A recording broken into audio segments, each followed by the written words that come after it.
Hola a todos de nuevo, Daniel Spatz Interviews. Esta semana estaba diciendo antes, en el otro intento con Diego Rodríguez de Argentina, kinesiólogo que recibimos en noviembre del 2020 y hoy lo recibimos nuevamente.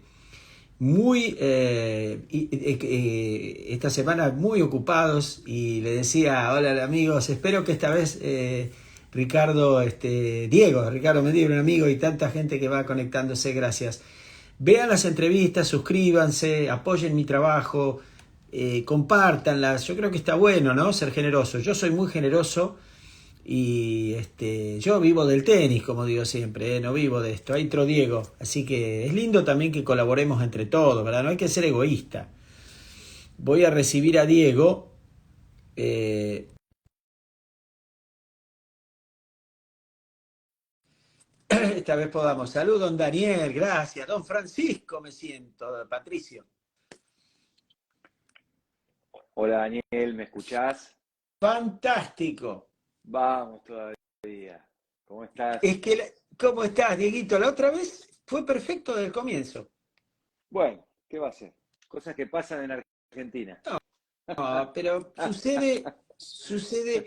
¿Cómo estás? Bien, muy bien. Gracias a Dios, muy bien. Y muy ocupado, ¿no? Me imagino. Sí, no, pero bien, bien. Gestionando bien el tiempo, el trabajo entre Buenos Aires y Entre Ríos, así que muy bien, muy contento, Daniel. Gracias. No, gracias a vos, aprecio mucho que hayas aceptado nuevamente la.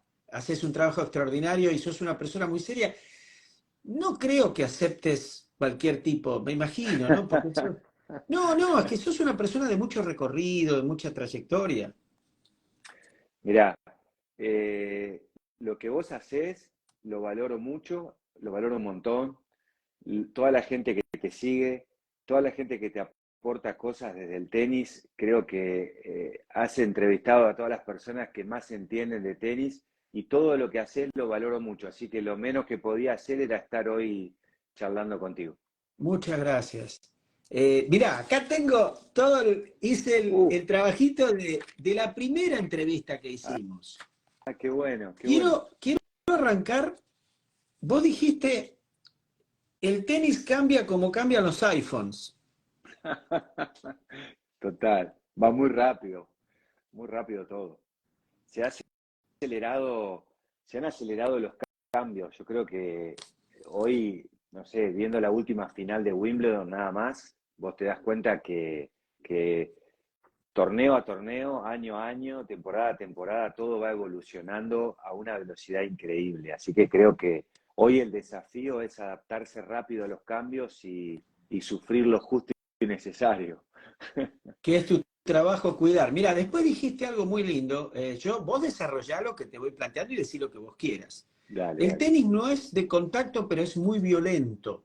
Sí, tal cual. Lo sigo pensando, estoy cada día más convencido que es un deporte que tiene para el cuerpo un impacto muy grande, sobre todo cuando tenés que generar alta velocidad, mucha potencia en un espacio reducido, con gran aceleración y con un gran componente rotatorio. Fíjate que la potencia surge de la rotación, de los giros que se generan, y esos giros tienen para el cuerpo un impacto muy importante. Hay que estar preparado para eso. Claro, y está attached, como se dice en inglés, cuando dijiste que las caderas, y utilizaste algo que, fecha de vencimiento, las caderas en el tenista. Sí, lo decimos siempre. La vida útil de un deportista de alto rendimiento son sus caderas. Y en el tenis creo que no queda ninguna duda de eso, porque la gran mayoría de las lesiones que hay o se originan en las caderas o tienen que ver con ellas. A veces la medicina deportiva eh, lleva una interpretación de los síntomas y de las lesiones que cuando vos analizás la cadena cinemática de movimiento y cómo se produce esa lesión, siempre las caderas algo tienen que ver en los mecanismos de producción, sin duda. ¿Desde qué edad yo soy formador, Sí. deberíamos trabajar? con los niños de 7, 6. Mirá que yo lo doy clase chiquito de 5 años, Diego, ¿eh? Sí. ¿Ya a esa edad les tengo que enseñar a rotar? Claro, es que el tenis tiene un componente de rotación muy importante. Eh, Más allá de la postura ideal, de lo que se habla hoy, que es el open stance, Mm. etcétera, más allá de esos cambios que ha habido, esas adaptaciones que ha habido a la gran velocidad del deporte, si, si un chico no aprende a rotar correctamente sus articulaciones para poder generar potencia, o dicho al revés, si un chico que pretende jugar tenis y y entrar en la competencia del tenis no tiene en sus articulaciones un componente de rotación completo, y pensemos en las caderas, en la columna y en los hombros, como para centrarnos en lo que es el tronco, la zona central del cuerpo, ese organismo, ese esqueleto, va a sufrir de más. Y ese sufrimiento se va a ir mostrando en la historia del chico, en la evolución del chico, de diferentes maneras. En algún caso podrá haber una lesión de algún cartílago de crecimiento, podrá existir la famosa espondilolisis, que es una fricción excesiva entre las articulaciones que componen las vértebras en la columna vertebral, etcétera, pero el cuerpo te va a ir contando que tu componente de rotación es pobre en relación a lo que te exige el tenis. Y en este caso el entrenador, ¿no? Cuando dijiste que era violento el tenis, dijiste que es muy difícil estar parado. Y acá quiero estar y agradezco, hay un montón de gente que se conecta. Un abrazo a todos, muchas gracias. Eh, los profesores enseñamos mucho los apoyos. Ese es uno de los clichés y todos los profes lucimos, ponemos al alumno bien paradito para el TikTok, ¿viste? Bien, pero después no pasa eso en el partido, ¿verdad? Decía, pasa, pero no siempre. Claro, pero yo coincido mucho en esa enseñanza, en esa pedagogía, porque lo que hay que entender es que vos necesitas llegar a la pista, a la competencia, de la forma más coordinada posible. ¿Para qué? Vos necesitas ser coordinado no solo para ser eficiente en el golpe, sino también para poder sostenerlo en el tiempo. Es decir, si vos sos coordinado, vas a gastar menos energía que tu rival, o vas a gastar la energía justa. Y el alto rendimiento se basa en cómo vos gestionás tu energía a la alta exigencia, porque si no, no durás en el tiempo y terminás fallando porque estás cansado, porque estás fatigado, porque no te parás bien, no te posicionás bien. Por lo tanto, para ser coordinado, para tener lo que se llama técnicamente el control motor de tu gesto, es decir, que tu cerebro mande la orden y que el resto del cuerpo responda a eso que vos te imaginaste hacer en la cancha, vos necesitas tener una buena postura. Entonces, si a edades tempranas, a edades de los 10, 12, 13, 14 años, te enseñan a tener una buena postura, el cerebro aprende de eso y luego lo usa de forma automática. Si a vos, tu formador, nunca te dijo cómo tenías que posicionar tus pies para tener un golpe eficiente, vos lo vas a hacer como te salga o como como tu cuerpo lo permita, y eso después es muy difícil enseñarlo de grande. Por eso, cuando uno quiere mejorar el control motor, cuanto más joven sea la persona, cuanto más precoz se da esa enseñanza, mejor. El cuerpo lo asimila más fácil. Los profesores, entrenadores, trabajamos mucho el open stance del backhand. ¿Está bien, Diego? Porque vemos a Djokovic, Alcaraz, Zverev, Medvedev. ¡Qué bárbaro! Las chicas. ¿Cuántos open stance de revés hay de backhand? Total. Yo creo que hay que entrenar como se juega, ni más ni menos. Si el juego evoluciona a una forma, a una biomecánica X, el entrenamiento tiene que simular esas condiciones, aunque sabemos que en la competencia nunca la vas a lograr en un entrenamiento. Pero bueno, yo también he visto muchas veces que no se entrena como se compite y eso tiene un costo. Entonces, yo creo que enseñar un gesto que después va a ser imprescindible utilizarlo en pista, para mí es el ABC de la preparación física. Ahora, el problema es, y esta es la pregunta que tenemos que hacernos de forma preventiva, es si ese chico, si ese joven tiene el cuerpo disponible para hacer lo que yo le estoy pidiendo, porque hacer lo va a hacer igual. El rival te va a obligar a hacerlo. Pero si vos no estás preparado, no tenés tu cuerpo, tus caderas no están disponibles, no rotan lo que tienen que rotar para adentro y para afuera, para poder de un open stance generar potencia, generar la rotación, eso luego sale muy caro. Y hay un montón de lesiones en edades precoces que pueden frenar la vida útil de un deportista. Y conocemos muchos ejemplos de aproximadamente 20 años en donde ya el cuerpo empieza a mostrar signos de fatiga y deterioro real. Vos trabajaste con Juan Martín del Potro y David Nalbandián, dos top. Ellos tuvieron problemas en algún momento, ya están retirados, Juan Martín está prácticamente retirado, lamentablemente, pero ¿tuvieron problemas de caderas en algún momento? Sí, sí, sin duda. Yo con las caderas aprendí mucho porque cuando empezamos a abordar las caderas de forma preventiva, era la época de Guga Kurten, en donde él se había hecho 2 o 3 cirugías, no había tenido resultados satisfactorios con esa cirugía, y claramente todos la gran mayoría estaban sufriendo de las caderas, pero no teníamos protocolos para abordarlos porque tampoco se había desarrollado mucho la artroscopía en la cadera. La artroscopía estaba muy desarrollada en la rodilla y en el hombro, pero no así en la cadera. Entonces, a medida que la artroscopía fue evolucionando, nosotros desde la fisioterapia, los kinesiólogos, pudimos también generar programas de prevención junto a los preparadores físicos. En aquel momento, estamos hablando del año 2009, 2008, 2009, David empieza a tener problemas de cadera y no le queda otro remedio más que pasar por el quirófano.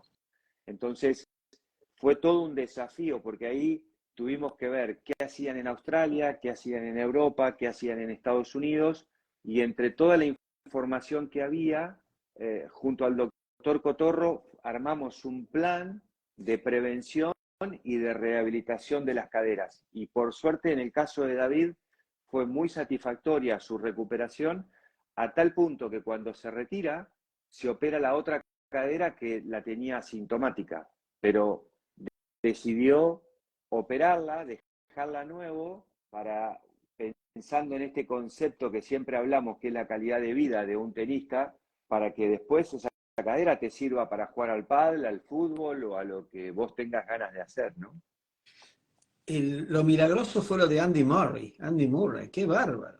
Es difícil de explicar, muy difícil, porque ustedes piensen que para nosotros las prótesis de cadera eran para personas mayores con procesos muy importantes de desgaste articular, pero empezar a ver chicos muy jóvenes, entre 20 y 30 años, con estos procesos de desgaste, lo primero que pasó fue que tomamos conciencia de lo difícil, lo duro que es jugar al tenis.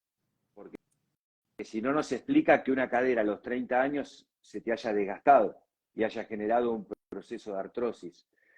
Y a partir de ahí, que te pongan una prótesis y que vuelvas a competir al alto rendimiento, yo creo que lo que estamos viendo es historia nueva y estamos aprendiendo al lado de ellos, viendo qué es lo que ocurre con esas prótesis y la intensidad de juego. Hoy leía de Fernando Galeto, un ex jugador de fútbol que jugó en San Lorenzo, le decían el Conde Galeto, en Mirá, Lanús, y decía que vos sabés qué dijo, cuando me retiré fue un alivio porque me dolía todo y me dejó de doler todo. Después extrañás y todo. Es impresionante, todos los atletas terminan destruidos físicamente, Diego. Sí, a veces yo creo que venimos de una cultura en donde en nombre del deporte vale todo.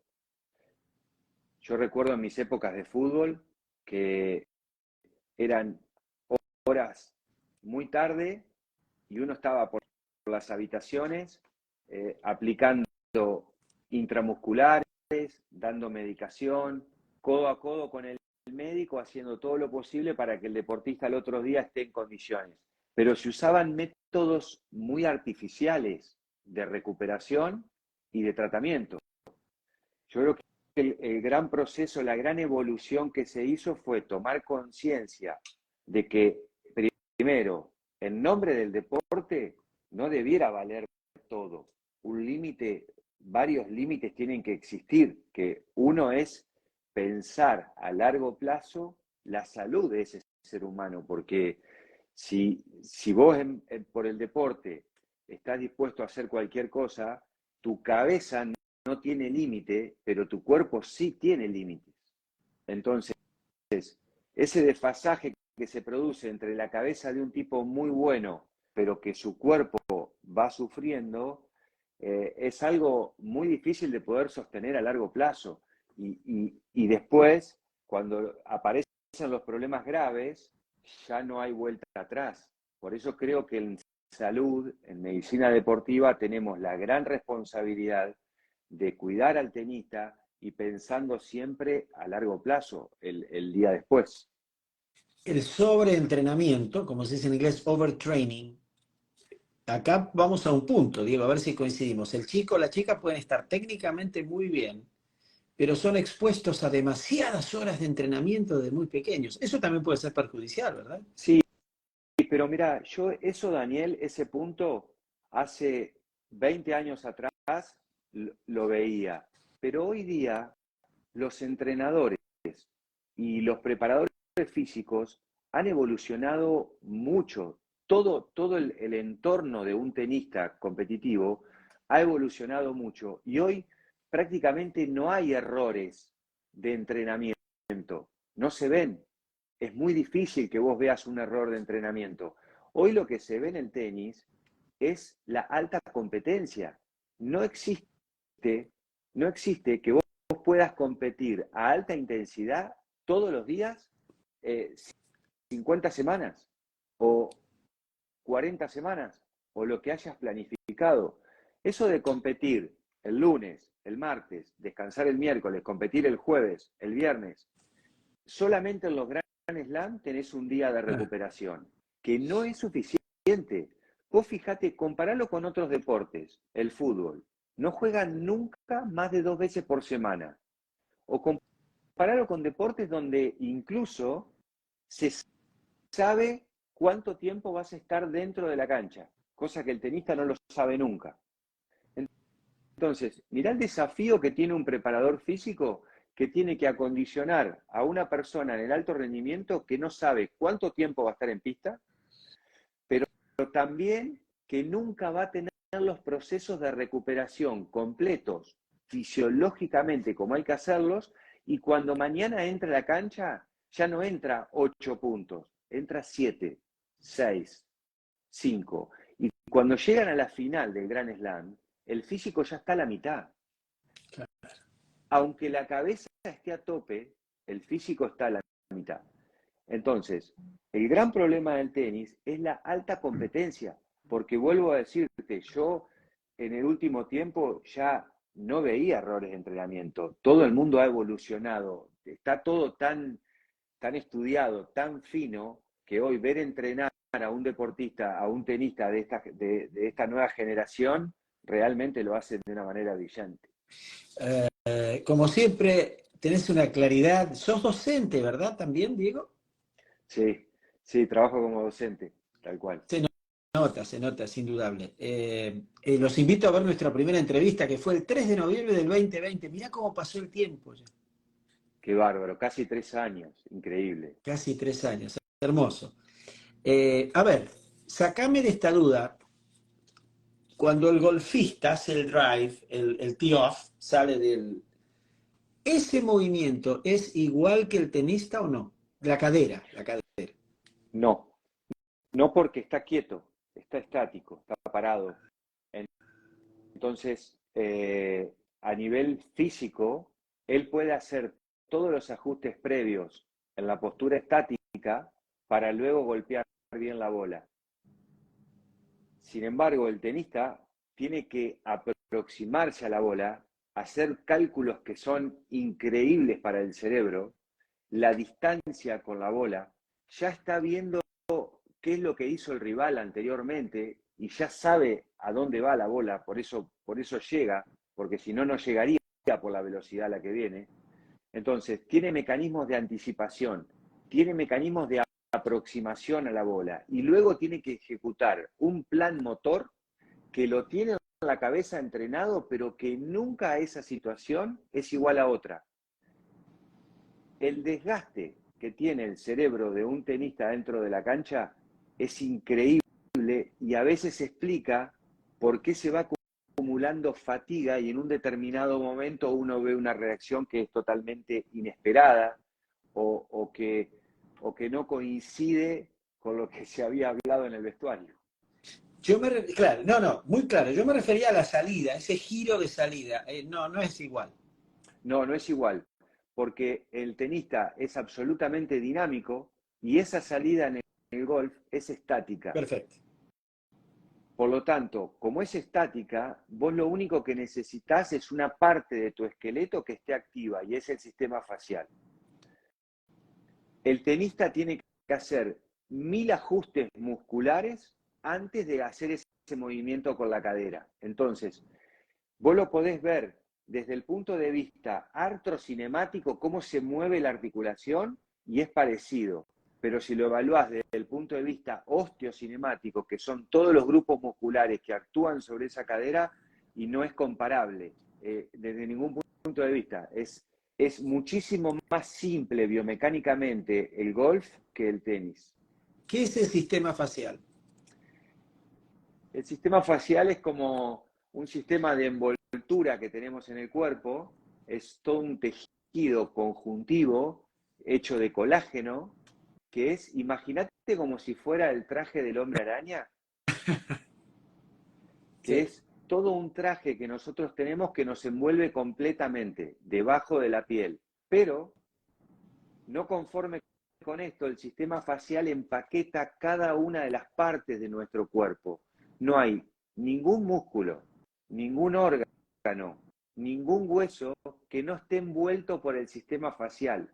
Y ese sistema facial va tomando determinados nombres. Por ejemplo, habrás escuchado hablar del periósteo en el hueso, o de la aponeurosis del músculo, o de la pleura de los pulmones, peritoneo en el abdomen. Todos esos nombres propios son membranas de envolturas que hacen que no haya nada en el cuerpo, nada que esté suelto. Todo está conectado, interconectado. Entonces, esto hace que vos puedas, por ejemplo, ponerte en una determinada postura el tiempo que vos quieras, mantener tu cuerpo en esa posición, pero no gastás energía porque el sistema facial, gracias a su diseño y a sus componentes, el principal es el colágeno, también hay mucha agua, hay elastina, etcétera, un montón de sustancias muy valiosas para el ser humano, pero lo más importante es que no gasta energía. A diferencia del músculo, que el músculo puede mantener una postura, por eso te marcaba la diferencia entre lo estático del golf y lo dinámico. Vos en el golf, para iniciar el swing, no gastás energía, porque estás en estático. El tenista viene gastando energía desde la primera bola que empezó a correr.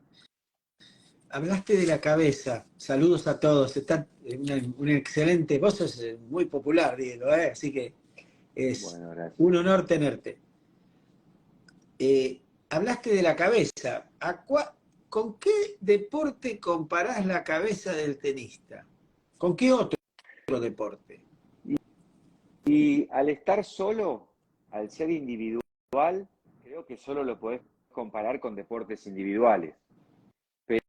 Pero igualmente creo que el tenis es único, porque Es tiene peor, características. perdóname, es peor que el boxeo. Y bueno, a ver, lo bueno del tenis es que justamente no tiene contacto físico, salvo excepciones. No, creo que el problema del boxeo o de cualquier deporte que tenga contacto y que tenga ese tipo de contacto, ya va a provocar un deterioro del cuerpo que el tenista no lo tiene. Pero igualmente, vos sabés que yo no creo mucho en eso de comparar deportes o de comparar deportistas, e incluso, mirá lo que te voy a decir, creo que no podemos comparar a un tenista de hace 30 años con uno actual. Creo que no es válida esa comparación. Te lleva a sacar conclusiones que quizás no sean tan ciertas, que pueden servir para este juego ¿no? del análisis del deporte, pero creo que a nivel físico no son comparables. Y ni siquiera es comparable el tenis que se jugaba hace unos años atrás. Vos dijiste en la entrevista, la primera, Sí, los grandes del tenis piensan en grande, piensan distinto. Tienen un manual que hacen las cosas diferentes. Parece que tuviesen un manual, dijiste. Me encantó, lo anoté todo, está todo anotadito acá. qué grande. Vos dijiste que hay dos palabras que utilizaste. Qué linda charla, yo lo estoy disfrutando, estoy emocionada. Excelencia y detalles. Vos Tal cual. trabajaste con dos grandes del tenis, David Nalbandián y Juan Martín del Potro. Para los que no saben, Diego Rodríguez estuvo con David cuando ganó el Masters de Shanghái, que le ganó aquel legendario partido a Roger Federer. Qué buen Eh, recuerdo. Qué buen Escúchame, recuerdo.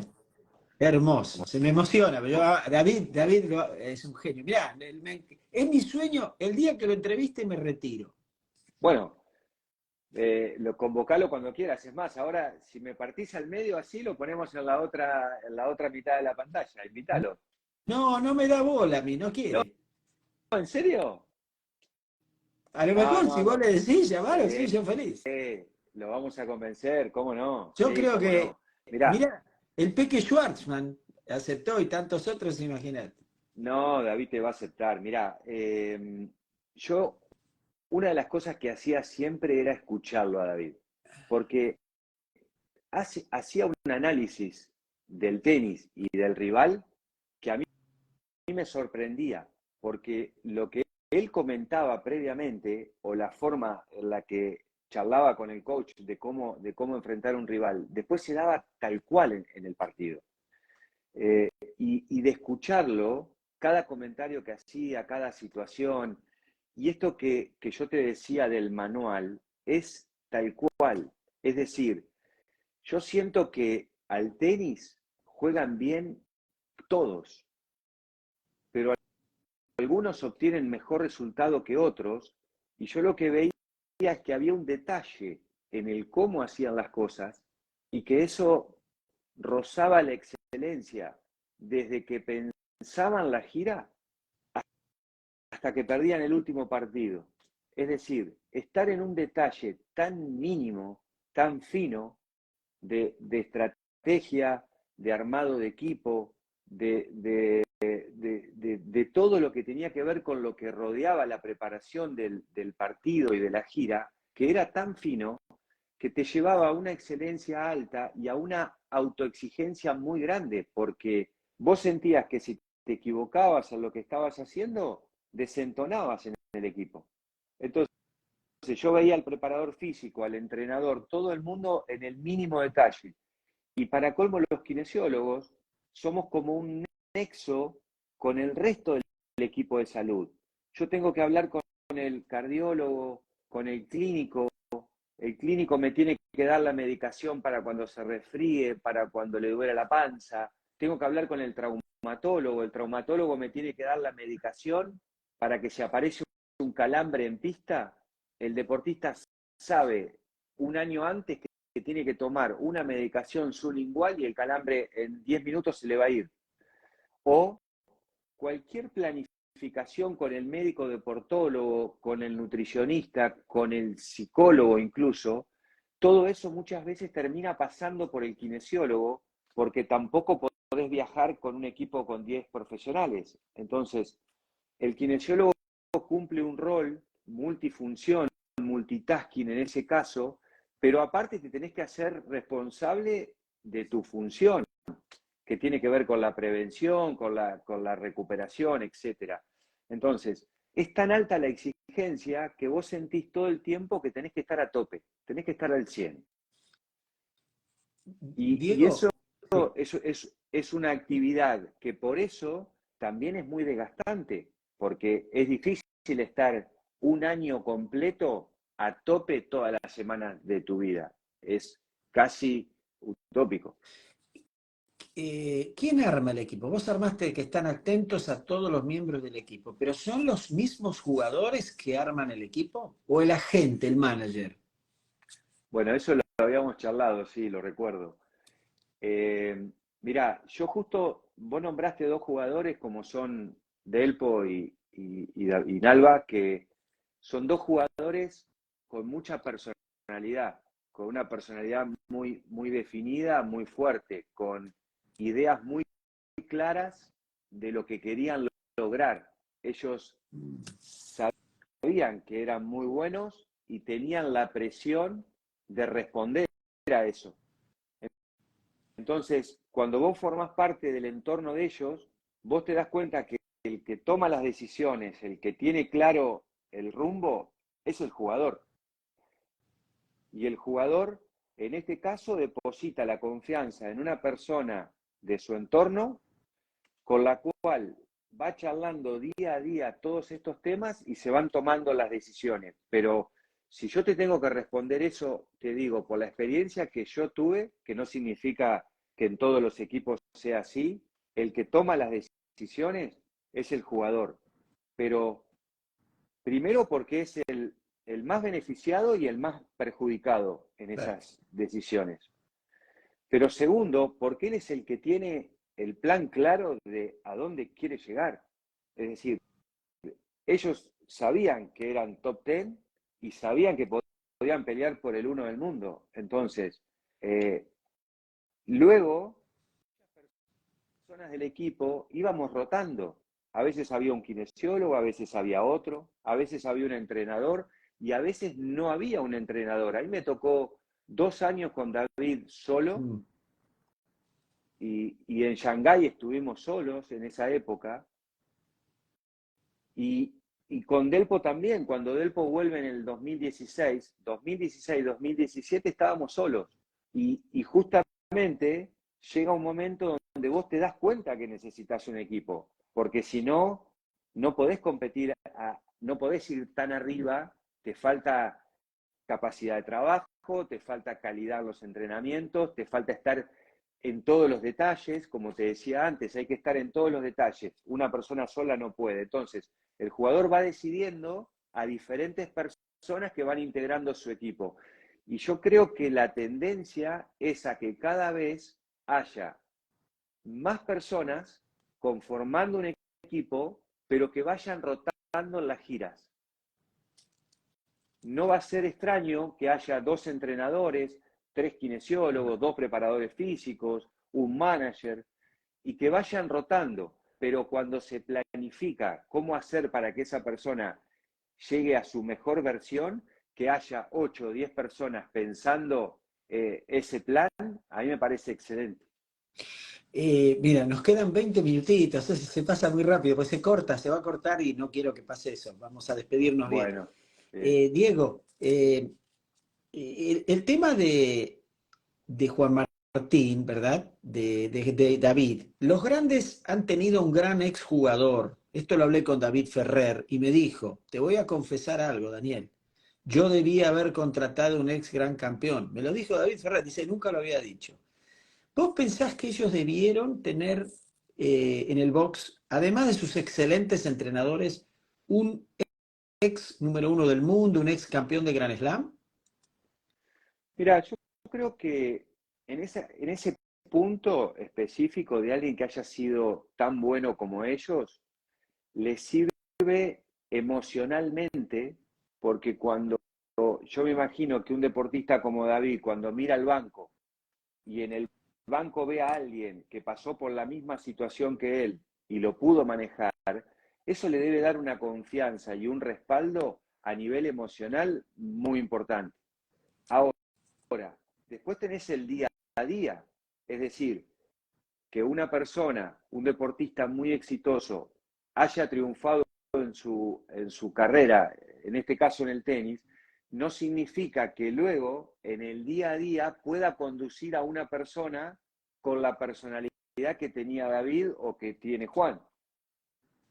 Entonces, es un gran desafío y no hay una regla de oro, pero vuelvo a decirte, creo que a nivel emocional es muy útil y muy importante que en tu equipo de trabajo haya alguien que haya pasado por lo mismo que querés pasar vos, porque yo siempre digo que es más fácil acompañar a alguien a un lugar que vos ya conocés. Pero Ahora, después tenés el día a día, la convivencia, los viajes, los aeropuertos, y ahí quizás necesitas un aspecto que no sea técnicamente tan bueno, sino que quizás necesitas un aspecto humano de afinidad en el día a día. Entonces, vuelvo a remarcar lo anterior. Creo que un equipo bien heterogéneo, donde cada uno pueda cumplir con estas necesidades que luego el tenista necesita sí o sí, creo que para mí ahí es donde radica el éxito.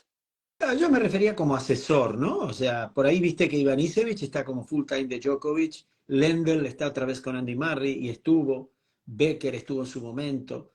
Hay varios que están ahí en el box, ¿no? En el banco. Ellos no me tenés que dar nombres, pero ¿consultaban por lo menos a alguno de esos grandes o no?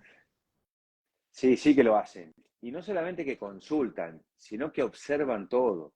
Son tremendos observadores de la realidad, de lo que pasó, de la carrera de cada uno. Vos pensás que en el tenis la historia se va creando, con el paso del tiempo se va generando una historia que es mucho más grande que la que había.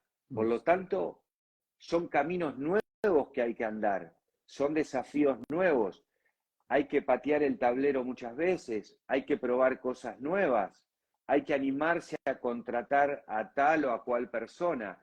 Y vos te la tenés que jugar en un periodo de 10 años que si le errás, que más 1 o 2 años que son irrecuperables. Entonces, es una ingeniería. La cabeza de un tenista es de un ingeniero, porque tiene que tomar decisiones muy importantes y escuchan a todo el mundo. Yo creo que ahí es donde radica realmente la inteligencia, ¿no? De todas las inteligencias que existen. Esa es la más importante, la de saber escuchar, la de tener capacidad de generar cambios en tu trabajo. Es muy común decir, no, yo jugué toda la vida igual, ¿por qué voy a cambiar? Y por ahí necesito cambiar porque cambió el tenis, cambió la bola, cambió la forma de entrenar, cambia todo el tiempo y vos también a veces tenés que adaptarte a esos cambios. Entonces, fíjate cómo el tenista tiene que estar observando todas estas cosas y aparte tiene que jugar bien.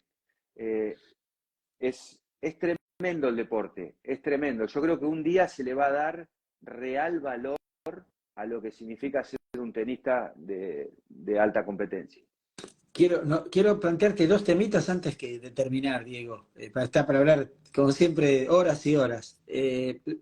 Si yo te pregunto, si yo no trabajo correctamente con la cadera, en el tenis siempre estamos hablando, ¿qué otra articulación puede afectar un deficiente trabajo de cadera, además de afectar a la cadera? A corto plazo, la rodilla y las lumbares. La rodilla por debajo y las lumbares por arriba de la cadera son las primeras que se van a manifestar.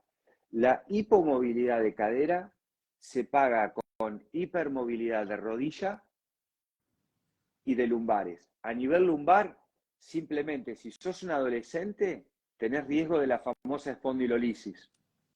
A nivel de rodilla, tenés riesgo de tener una patología también en un cartílago de crecimiento.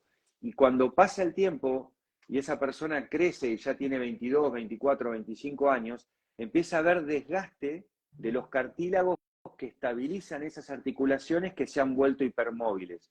Pero la que tiene la hipomovilidad es generalmente la cadera. Por eso es muy importante estar evaluando sistemáticamente cómo está tu cadera, porque eso es lo que va a determinar que tus rodillas y tus lumbares, muy importante ambas en el tenis, no vayan sufriendo el desgaste de la hipermovilidad. Háblame. Sí, perdón. Si el tiempo pasa y vos no podés generar una buena potencia de caderas y de hombro, la articulación que va a terminar sufriendo también es la muñeca. Ahí está, de esto quiero que hables de la muñeca. Bueno, la muñeca es una articulación que está diseñada, tiene un diseño y un funcionamiento biomecánico que para que lo pueda hacer correctamente necesita que la articulación de la cadera no solo sea móvil, sino que sea estable. Es decir, tiene que tener características de fuerza que se llaman estabilidad. Entonces, la cadera tiene un gran desafío, tiene que ser móvil y estable. Y a partir de ahí puede transferir fuerzas desde el pie a la muñeca, desde los pies a la mano y a la raqueta. Entonces, si tu cadera con el paso del tiempo no es móvil, tenés lesiones en rodilla y lumbares. Pero si también no es estable, y esto es muy importante y hoy se está trabajando mucho, vas a tener déficit de estabilidad a nivel de la muñeca. Es decir, lo que no haga tu pelvis, lo va a compensar tu muñeca. Y ahí aparecen lesiones a nivel del ligamento triangular, del cubital posterior, edemas a nivel de los huesos del carpo. Es decir, se producen como lo que se llaman síndromes de fricción porque las articulaciones no son estables. Entonces, es un gran problema porque vos podés estar con una sintomatología a nivel de muñeca y lejos de pensar que tenés que estar trabajando preventivamente la cadera. Juan Martín, sin entrar en temas muy personales, ¿no? O sea, porque son informaciones muy privadas, pero, y él tuvo tantos problemas de muñeca. Sí, tal cual. Mirá, yo creo que no debe existir ningún tenista, yo por lo menos con todos los que trabajé tuvieron problemas de muñeca. David tuvo problemas de muñeca, cuando fuimos a ver a un especialista, el mejor especialista de muñeca en ese momento que teníamos acceso en Argentina nos dijo, la única solución es operar. A lo que David me dijo, en este momento de mi carrera y en este momento del año no me puedo operar, hagamos lo posible para zafar. Siguió trabajando preventivamente, hizo todos los deberes y no se operó nunca de la muñeca, pero bien que le dolía. Entonces, ¿qué te quiero decir con esto? Que Perdóname, la derecha o la izquierda. en el caso de David fue la derecha, en el caso de Juan fue la izquierda. Pero Juan también tuvo problemas en las dos, porque ¿qué ocurre ahí? Si el tenista tiene mucha potencia en el golpe y no tiene estabilidad, eso produce un deterioro de las estructuras pasivas que estabilizan esa articulación. Es decir, un menisco, un cartílago, un labrum o cualquier cartílago que esté en una articulación, esa articulación tiene que generar potencia, pero no es estable, se va a mover en extremos donde cada vez que vaya a un extremo o al otro, va a tocar o va a lastimar a estos cartílagos. Y a veces eso se manifiesta con una tendinitis o con una tendinosis. Se trata la tendinitis, pero no siempre se resuelve la estabilidad. Perdóname, ¿qué diferencia entre las dos? La tendinitis es aguda, es el primer síntoma de inflamación que te muestra un tendón o su vaina. Por ejemplo, en el caso de la muñeca es muy común la del cubital posterior. La tendinitis del cubital posterior lo que te está diciendo en un idioma del cuerpo humano es: tenés un problema de estabilidad en la muñeca, empezá a solucionarlo.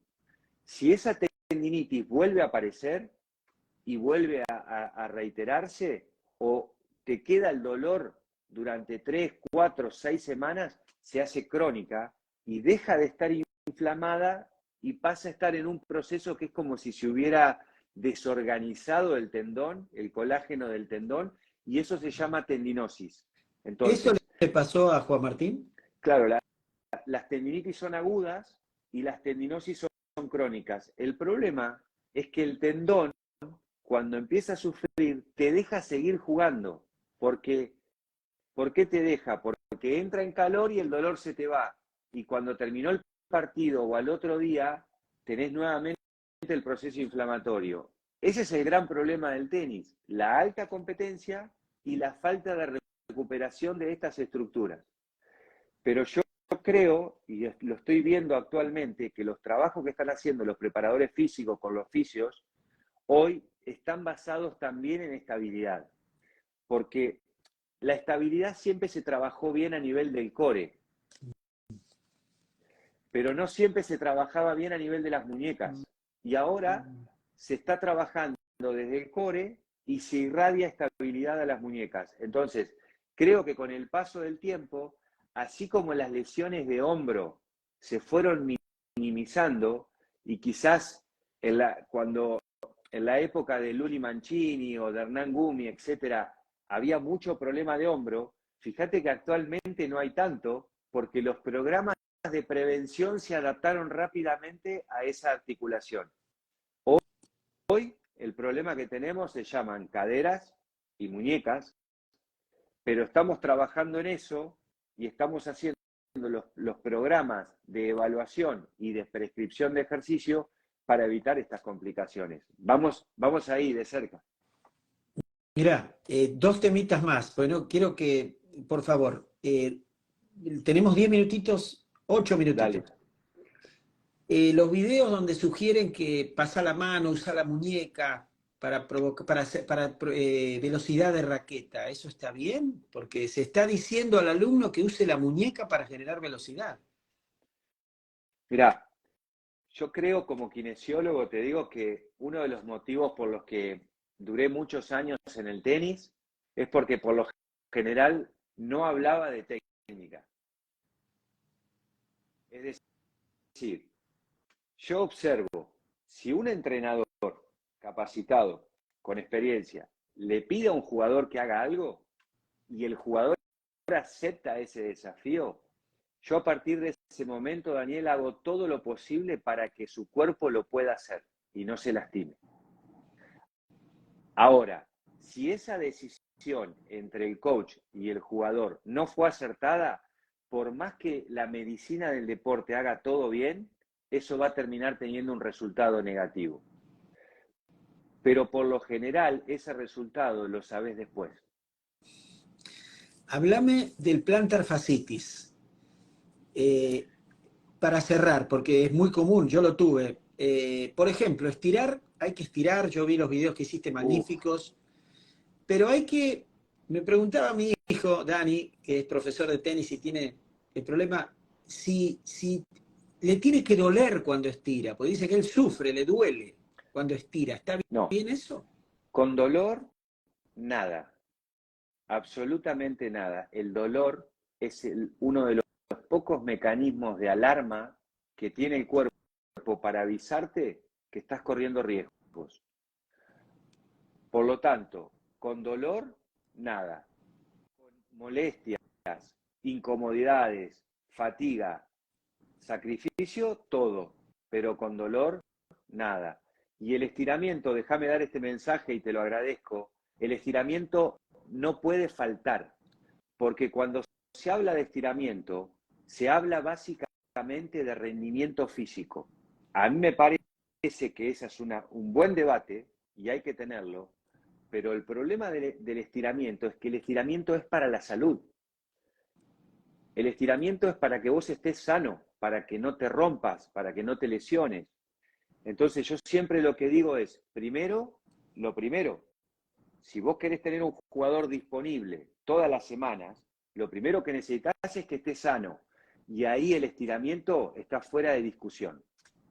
porque el estiramiento te facilita que vos puedas ponerte en la posición que quieras para seguir golpeando la bola. Hace poco, en un congreso mundial de tenis que se hizo en Santander, un entrenador muy conocido dijo esto. Dijo, Rafa le pega mejor a la bola que Roger. El mundo se sonrió y luego aclaró, estando en una mala postura o en una mala posición. Entonces, este es el aprendizaje. Perdón, repetilo por favor porque es fantástico. Claro, es decir, este entrenador dijo, Rafa le pega mejor a la bola que Roger. Obviamente llamó la atención el comentario, pero luego aclaró, estando en una mala posición. Es que hoy ya nadie va a poder estar en una buena posición para pegarle a la bola. Por lo tanto, para que vos puedas estar en una posición incómoda, puedas salir de esa posición, recuperar la cancha y ir a otra postura que va a seguir siendo incómoda, necesitas sí o sí la flexibilidad. Por eso, la flexibilidad y los estiramientos son salud, no son rendimiento físico, porque para el rendimiento físico quizás te convenga trabajar más el trabajo muscular excéntrico o la estabilidad, pero para la salud es imprescindible hacer estiramientos adecuados a la etapa y al momento. No son siempre iguales. Para cerrar, vuelvo como formador. Entonces a los niños les tenemos que enseñar una buena rotación de cadera y hombros, ¿verdad? Al mismo tiempo. Exactamente, los giros. Los giros. Los giros que, cuidado, son asimétricos. Es cadera izquierda, hombro derecho, cadera derecha, hombro izquierdo. Y, o sea, pero ¿cómo en un golpe de derecha, paso la cadera izquierda y voy con el hombro derecho? Claro, exacto. Y lo que tiene que ocurrir, tiene que haber una coherencia en los movimientos. Es decir, cuando pasa la mano, un segundo antes tiene que haber pasado la cadera. Si pasa la mano y la cadera quedó atrás, eso produce un esfuerzo necesario, hay que hacer más fuerza con grupos musculares que, si siempre ocurre lo mismo, van a entrar en fatiga, se van a contracturar, te van a desproteger la articulación y a partir de ahí se comienza a romper.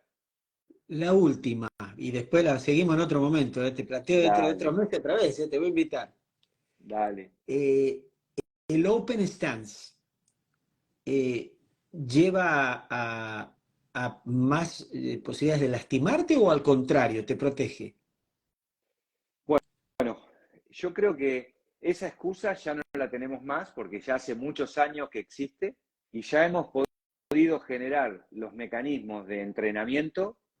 Si vos ves, por ejemplo, los entrenamientos que hace Christian Elcesser, está, fíjate, ¿no? Y tantos otros, por mencionarlo a él, que es uno de los que más muestra el trabajo que hace, vos fíjate que están todo el tiempo trabajando el open stance. Sí. Por lo tanto, creo que ya hemos tenido el tiempo suficiente para adaptar el cuerpo a esa exigencia. Y creo que no hay chance de no estar en open stance, porque no hay tiempo. Y aparte porque necesariamente, muchas veces necesitas defender y no te vas a poder poner de costado para defender una bola porque no vas a llegar nunca al otro lado. Entonces, ya no es una excusa el open stance, es lo que hay que adaptarse a eso y tenemos que desarrollar las estrategias más inteligentes para que no solo esté preparado, sino no sufra acumulación de estrés y fatiga que con la alta competencia, por más que esté bien preparado, si hay buena recuperación, vas a poder usar el cuerpo durante mucho tiempo y tu vida útil va a ser muy larga, como es hoy, que se está viendo. 30 segundos, no tenemos más. El codo, no hablamos del codo. El codo tiene muy poca patología y los invito a que veamos las estadísticas de lesiones en el tenis y vamos a ver que el codo tiene muy, pero muy pocas lesiones. La que yo he visto fundamentalmente está relacionada con factores de riesgo internos de la persona. Es decir, puede haber un deseje en la columna, puede haber un mal funcionamiento del aparato digestivo, es decir, hay situaciones internas que hacen que el codo sufra muchas veces por dolor referido, pero ya problemas de epicondilitis o epitrocleitis típicas, esas lesiones quedan para nosotros, para los que jugamos en los clubes. Veterano. Dieguito, un campeón, mil gracias, que Dios te bendiga. Te quiero comprometer públicamente como productor de Spats Interviews, Daniel Dale, Spats, para que convencer a David. dale, hecho. Dale. Y si quiere, escúchame, Sí, con vos yo feliz, los tres, podemos hacer uno a los tres. dale, porque tenemos un par de anécdotas No, que te van no, a me gustar. encantaría y nos cuenta lo de Shanghai, sería hermoso para la gente, sería hermoso. Promete intentarlo. Bueno, no, gracias a vos, dejaste un montón, un campeón, mil gracias, la vamos a bajar al canal de YouTube, así que después voy a hacer los reels y ahí te los voy a compartir. Éxitos, Daniel, te felicito. No, Me encanta lo que haces y siempre te sigo por los invitados que tenés. no, gracias. Los invito a Alberto Montañez, que fue top 20 del mundo el martes. Después Agustín Velotti va a estar también. Y, Éxitos. Lo y se mejor. vienen. Gracias, Dieguito. Abrazo enorme. Gracias a todos. Adiós. Gracias.